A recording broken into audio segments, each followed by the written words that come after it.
Today, the topic of our discussion will be profit and loss account.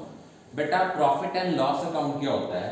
Profit and loss account एक ऐसा account है जिसको हम prepare करते हैं आफ्टर प्रिपेयरिंग ट्रेडिंग अकाउंट। और इसको बनाने के पीछे हमारा मोटिव क्या होता है? हमें पता लग जाए कि पूरे साल में हमने कितना नेट प्रॉफिट अर्न किया या हमें कितना लॉस सफर करना पड़ा।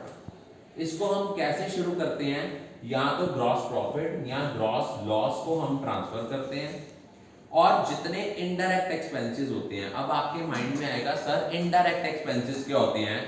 इनडायरेक्ट एक्सपेंसेस वो एक्सपेंसेस होते हैं जो डायरेक्टली ना तो प्रोडक्शन से रिलेटेड है ना ही परचेजेस से रिलेटेड हैं।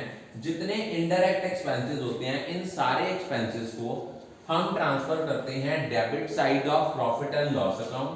और जितनी इनडायरेक्ट इनकम है, इनडायरेक्ट इनकम मीन जो बिजनेस की day to day operating activities की इनकम नहीं है, for example rent received, gain on sale of asset, तो ये हमारी इनडायरेक्ट एक्सपेंस, इनडायरेक्ट इनकम्स और गेन्स हैं। इनको हम प्रॉफिट एंड लॉस अकाउंट की क्रेडिट साइड पे शो करते हैं। जो डिफरेंस होता है डेबिट और क्रेडिट साइड का, या तो नेट प्रॉफिट होगा या नेट लॉस होगा। नेट प्रॉफिट कब होगा? कि अगर हमारी प्रॉफिट एंड लॉस अकाउंट की डेबिट साइड जो है वो ज्यादा है एज कम, अगर हमारा नेट प्रॉफिट कब होगा? अगर क्रेडिट साइड जो है प्रॉफिट एंड लॉस अकाउंट की ज्यादा है as comparative to the debit side का टोटल, तो डिफरेंस जो आएगा डेबिट साइड पे वो आपका नेट प्रॉफिट होगा।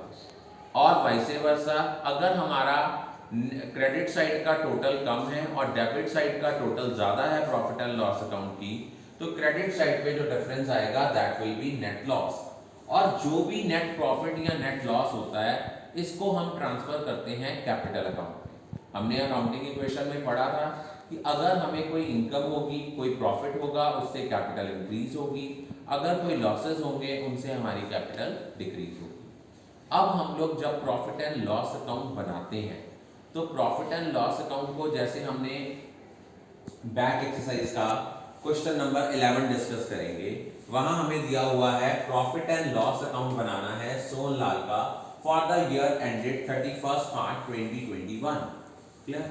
तो वहां हमें दिया हुआ है ग्रॉस प्रॉफिट। ग्रॉस प्रॉफिट लिखा हुआ है कि इट इज 45% ऑफ सेल्स। तो 45% ऑफ सेल्स, हमें सेल्स दी हैं 6,50,000 की, उसका 45% हमने कैलकुलेट किया, वो आया हमारा 2,92,500। उसके बाद हमने देखना है नेक्स्ट आइटम दी है salary and wages.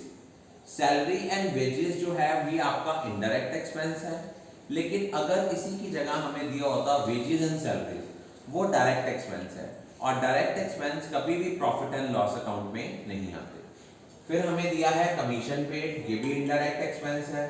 Postage and courier, ये भी इनडायरेक्ट एक्सपेंस है। इंश्योरेंस, ये भी इनडायरेक्ट एक्सपेंस है। इंटरेस्ट पेड, ये भी इनडायरेक्ट एक्सपेंस है। कैरेज आउटवर्ड, अब आपको एक चीज ध्यान में रखनी है कि there is lot of difference between carriage inward and carriage outward. Carriage inward होती है जो कैरेज हमने पे की है परचेजेस पे, वो आपका डायरेक्ट एक्सपेंसेस हैं, वो ट्रेडिंग अकाउंट की डेबिट साइड पे आएगा। लेकिन अगर हमें कैरेज आउटवर्ड दिया है, it mean that carriage is paid on sales, और ये आपका इनडायरेक्ट एक्सपेंस है, ये आपका आएगा प्रॉफिट एंड लॉस अकाउंट की डेबिट साइड पे।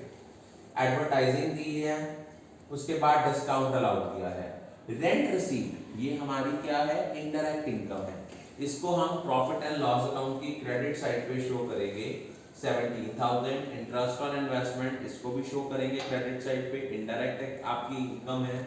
फिर दिए हुए हैं बैड डेट। बैड डेट क्या होते हैं कि आपने कोई क्रेडिट सेल्स की हैं और जो आपके डेटर्स थे उन्होंने आपको पूरी पेमेंट नहीं की या वो इंसॉल्वेंट हो गए हैं, तो उसका जो लॉस है वो आपका बैड डेट, उसको बोलते हैं बैड डेट। ये आपका आएगा प्रॉफिट एंड लॉस अकाउंट की डेबिट साइड पे। ब्रोकरेज पेड, ये भी आपका इनडायरेक्ट एक्सपेंस है, ये भी प्रॉफिट एंड लॉस अकाउंट की डेबिट साइड पे आएगा। अब हमने क्रेडिट साइड का टोटल किया, वो आया हमारा 3,24,500। उनमें से हमने डेबिट साइड के टोटल को माइनस किया। अगर हमारा डेबिट साइड में जो डिफरेंस आ रहा है वो शॉर्टर है, तो जो डेबिट साइड का डिफरेंस है उसको हम शो करेंगे टू नेट प्रॉफिट। नीचे लिखेंगे ब्रैकेट में ट्रांसफर टू कैपिटल अकाउंट, वो आपका आ गया 2,41,050। अब उसके बाद हमने एक चीज याद रखनी है, हमारे जो प्रॉफिट्स होते हैं बेसिकली हम अपने प्रॉफिट्स को टू पार्ट्स में सेपरेट करते हैं। एक होती है ऑपरेटिंग प्रॉफिट, एक होता है नेट प्रॉफिट। जो हमारा ऑपरेटिंग प्रॉफिट है वो हमारा वो प्रॉफिट होता है जो हमारी ऑपरेटिंग एक्टिविटीज से प्रॉफिट जो है वो हमें अराइज हो है। तो ऑपरेटिंग प्रॉफिट जितने भी होते हैं, ऑपरेटिंग प्रॉफिट निकालने का जो हमारा फॉर्मूला होता है वो क्या होता है, ग्रॉस प्रॉफिट में से हम ऑपरेटिंग एक्सपेंसेस को माइनस करते हैं। लेकिन जो नेट प्रॉफिट होता है it is calculated after considering operating and non operating activities. Operating expenses क्या होते हैं, जो हमारी मेन ऑपरेटिंग रेगुलर एक्टिविटी से रिलेटेड एक्सपेंसेस हैं। फॉर एग्जांपल एक रिटेल स्टोर है, उसका काम है buying and selling of goods. तो उन्होंने जो उनकी कॉस्ट ऑफ गुड्स सोल्ड के अलावा अगर उनका कोई खर्चा हुआ है, जैसे उन्होंने परचेज डिपार्टमेंट के पर्सन्स को सैलरी पे की है, सेल्स डिपार्टमेंट के पर्सन्स को सैलरी पे की है, या सेल्स स्टाफ को सैलरी दी है, या अकाउंटेंट को सैलरी दी है, या इलेक्ट्रिसिटी बिल पे किया है, तो ये सारे कॉस्ट ऑफ गुड्स सोल्ड में जब हम ऐड कर देते हैं, these are the operating expenses. Non operating expenses होती हैं जो हमारी मेन एक्टिविटी से रिलेटेड नहीं है। For example interest on loan, charity है, डोनेशन है, loss on sale of fixed assets हैं, लॉस बाय फायर है या थेफ्ट है। और ऑपरेटिंग एक्सपेंस, ऑपरेटिंग इनकम्स क्या होती हैं, ऑपरेटिंग इनकम वो इनकम होती हैं जो बिजनेस अपनी ऑपरेटिंग एक्टिविटी से अर्न करता है। फॉर एग्जांपल जैसे एक रिटेल स्टोर है, उन्होंने वहाँ पे गुड्स की सेल की है, वहाँ से जो इनकम आई है, या वहाँ पे उन्होंने किसी कंपनी को उनके प्रोडक्ट को डिस्प्ले करने के लिए कोई डिस्प्ले के लिए अलग स्पेस दी हुई है, वहाँ से जो इनकम आई है, ये सारी उनकी ऑपरेटिंग इनकम है। नॉन ऑपरेटिंग इनकम होती हैं जो आपकी मेन बिजनेस एक्टिविटी से रिलेटेड नहीं है। For example interest received on investment, gain on sale of fixed assets. तो ऑपरेटिंग प्रॉफिट का फॉर्मूला होता है ग्रॉस प्रॉफिट में से ऑपरेटिंग एक्सपेंसेस माइनस करो, या नेट सेल्स में से हम लोग क्या करते हैं, कॉस्ट ऑफ गुड्स सोल्ड को माइनस करते हैं और ऑपरेटिंग एक्सपेंसेस माइनस करते हैं। अगर नेट प्रॉफिट से हमने ऑपरेटिंग प्रॉफिट निकालना है तो देखो नेट प्रॉफिट जो आता है वो after considering non operating expenses and income. तो नॉन ऑपरेटिंग एक्सपेंसेस को हम इफेक्ट खत्म करने के लिए क्या करेंगे, एड बैक करेंगे और नॉन ऑपरेटिंग इनकम को माइनस करेंगे।